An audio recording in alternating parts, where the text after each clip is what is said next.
오늘은 창세기 39장 1절부터 23절까지의 말씀을 통해서 하나님의 은혜를 함께 나누도록 하겠습니다. 본문은 요셉의 인생이 어떤 인생인지를 한마디로 설명해 주고 있습니다. 2절 말씀 보십시오. 여호와께서 요셉과 함께 하심으로 그가 형통한 자가 되어 그의 주인 애굽 사람의 집에 있으니. 성경은 요셉의 인생을 가리켜서 형통한 인생이라고 말하고 있습니다. 형통이라고 하는 히브리어 단어 찰라흐라고 하는 말은 발전하다, 번영하다 이런 의미를 가지고 있습니다. 그러니까 형통이란 성공의 성경적인 개념이다 이렇게 이해하면 아마 가장 정확할 것입니다. 39장 전체를 통해서 형통이라고 하는 단어가 3번이나 반복되고 있습니다. 그래서 요셉의 인생을 통해서 우리는 형통한 사람이 어떤 사람인지를 분명히 이해할 수 있습니다. 그런데 사실 일반적으로 우리가 기대하는 형통의 모습과 요셉의 상황은 좀 다르다고 볼 수 있습니다. 1절 말씀 이렇게 기록하죠. 요셉이 이끌려 애굽에 내려가매 바로의 신하 친위대장 애굽 사람 보디발이 그를 그리로 데려간 이스마엘 사람의 손에서 요셉을 사니라. 요셉이 이끌려라고 하는 말은 자신이 하고 싶은 것을 마음대로 할 수 있는 상황이 아니라 다른 누군가에 의해서 지금 수동적으로 움직이고 있다는 것을 말합니다. 요셉을 사니라라고 하는 말은 지금 요셉이 돈을 받고 노예로 팔려가고 있는 상황을 말하고 있습니다. 즉 요셉은 자기 의지대로 할 수도 없고 게다가 팔려가는 신세에 있었음에도 불구하고 성경은 요셉을 가리켜서 형통한 인생이라고 말하고 있습니다. 20절 이후에 나오는 내용을 봐도 요셉은 감옥에 갇히는 상황이 됐는데 그때에도 요셉의 범사가 형통하다 이렇게 말하고 있습니다. 우리가 인간적으로 생각해 볼 때 자기의 뜻대로 할 수도 없고 팔려가는 신세에 있고요. 심지어는 감옥에 가는 인생을 가리켜서 형통하다 이렇게 말할 수 있을까요? 성경이 말하는 형통은 일반적으로 사람들이 생각하는 형통과는 좀 다르다는 것을 알 수 있습니다. 자, 그러면 성경은 어떤 인생을 가리켜서 형통한 인생이라고 말할까요? 성경은 하나님께서 함께 하시는 인생이 형통한 인생이라고 정의하고 있습니다. 2절을 다시 보시면 여호와께서 요셉과 함께 하심으로 그가 형통한 자가 되어 이야기하고 있죠. 오늘 본문 제일 마지막에는 23절의 말씀도 보십시오. 간수장은 그의 손에 맡긴 것을 무엇이든지 살펴보지 아니하였으니 이는 여호와께서 요셉과 함께 하심이라 여호와께서 그를 범사에 형통하게 하셨더라 말씀하고 있습니다. 요셉의 인생이 형통한 가장 중요한 이유는 임마누엘, 즉 하나님께서 그와 함께 하셨기 때문입니다.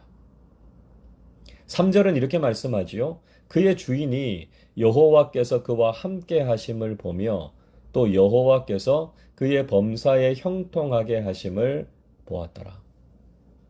또 요셉의 주인인 보디발도 하나님께서 그와 함께 하심을 보았습니다.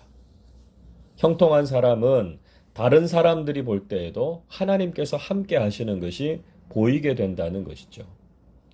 하나님께서 함께 하신다면 우리가 어떤 상황 가운데 있을지라도 우리의 인생은 형통한 인생이 될 수 있습니다.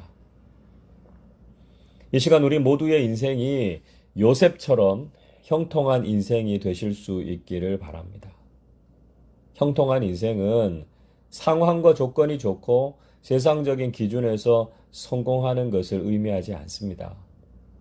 형통의 가장 중요한 기준은 하나님께서 함께 하시는 것입니다.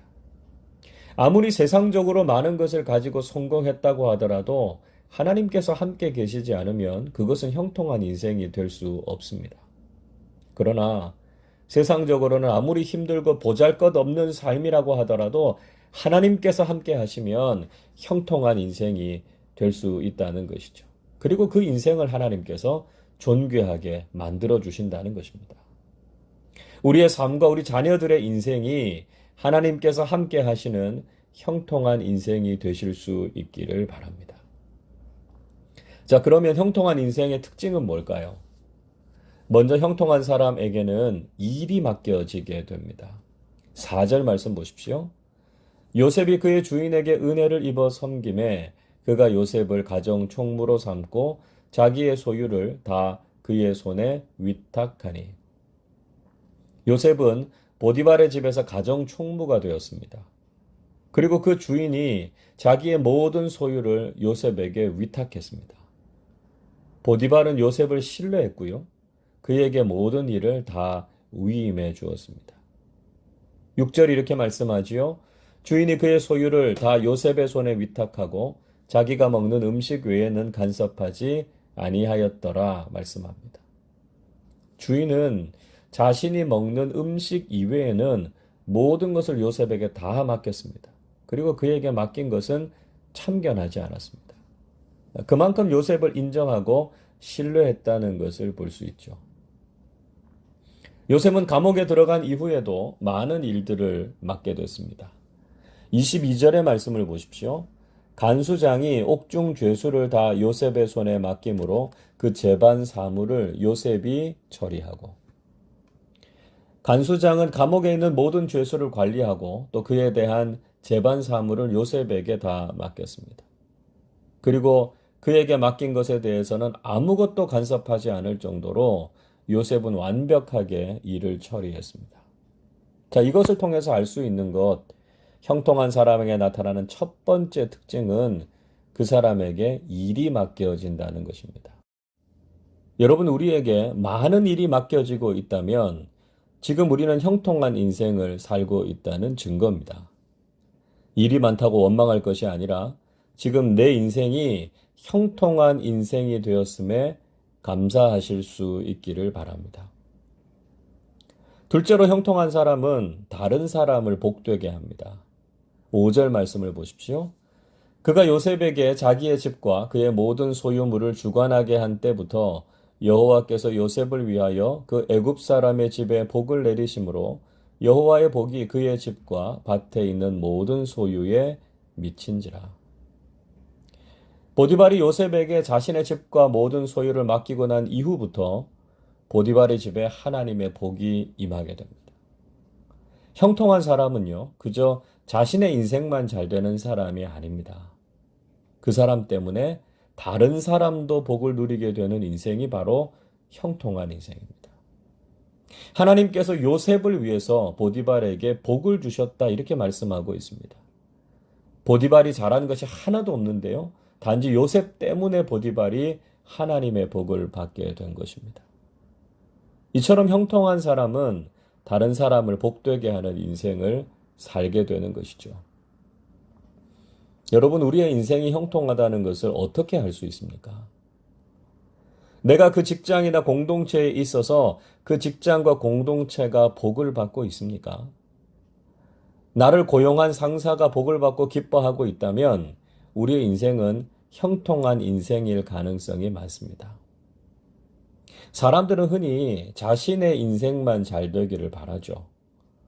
그러나 정말 형통한 사람은 다른 사람들에게도 하나님의 복을 흘러가게 하는 사람임을 기억해야 한다는 것입니다. 셋째로 형통한 사람은 하나님의 시선 앞에서 사는 사람입니다. 요셉이 형통한 인생을 살았지만 그에게 시련이 없었던 것은 아니었습니다. 보디발의 아내는 요셉을 보고 그를 유혹했습니다. 그래서 보디발의 아내는 요셉에게 자신과 동침하자고 요청하죠. 주인의 아내라는 위치를 생각하면 사실 거절하기가 힘든 것이었을 겁니다. 또 자신의 상황에서는 어쩔 수 없었다 이렇게 핑계를 댈 수도 있는 상황이었습니다. 그러나 요셉은 앞으로 당할 일들을 알면서도 단호하게 그 유혹을 거절했습니다. 그런데 요셉이 그 유혹을 거절할 수 있었던 이유가 중요한 것이죠. 9절은 이렇게 말씀합니다.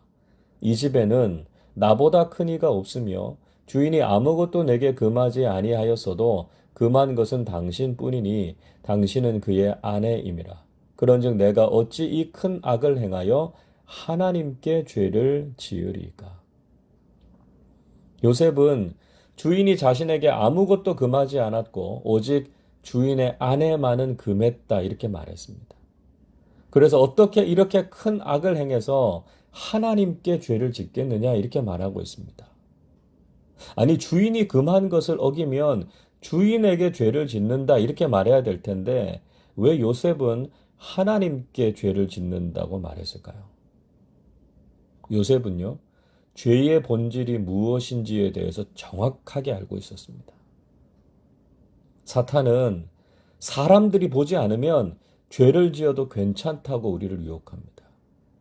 그래서 그의 아내는 지금 보디발이 집에 없고 사람들이 없을 때 죄를 지어도 아무 문제가 될 것이 없다고 말합니다. 요셉이 주인의 아내의 요청을 수락하기만 하면 그는 세상적으로도 아주 유리한 위치에 설 수 있습니다. 그러나 요셉은 사람의 눈이 아니라 하나님의 눈을 의식하면서 살았던 사람이었습니다. 사람은 보지 않을 수 있지만 하나님께서는 모든 것을 다 아시고 보고 계신다는 것이죠. 그래서 요셉은 사람의 눈이 아니라 하나님의 시선을 의식하면서 살았기 때문에 하나님 앞에서 죄를 짓지 않겠다고 말하고 있습니다. 요셉이야말로 신전의식, 즉 코람데오의 삶을 살았던 사람이었습니다. 형통한 사람은 늘 하나님의 시선 앞에서 사는 사람이라는 것이죠. 여러분 오늘 요셉의 모습을 통해서 형통한 사람에 대한 귀한 교훈을 배우시기를 바랍니다. 형통이란 그저 세상적인 조건이나 상황이 아니라 하나님께서 함께 하시는 인생임을 깨달아야 합니다. 세상적인 성공이 아니라 성경적인 형통을 추구하는 사람들이 되실 수 있기를 바랍니다. 형통한 사람에게는 일이 맡겨집니다. 그 사람을 통해서 다른 사람들이 복을 받게 되지요. 늘 하나님 앞에서 살아가는 사람이 바로 형통한 사람입니다. 오늘도 우리의 삶이 형통한 인생이 되어서 하나님의 은혜를 경험하고 세상 속에서 존귀하고 영향력 있는 삶을 살아가실 수 있기를 주님의 이름으로 축원합니다. 기도하겠습니다. 사랑과 은혜가 풍성하신 아버지 하나님, 늘 저희들과 함께 하셔서 저희들의 인생을 복되고 아름답게 가꾸어 주셔서 감사드립니다.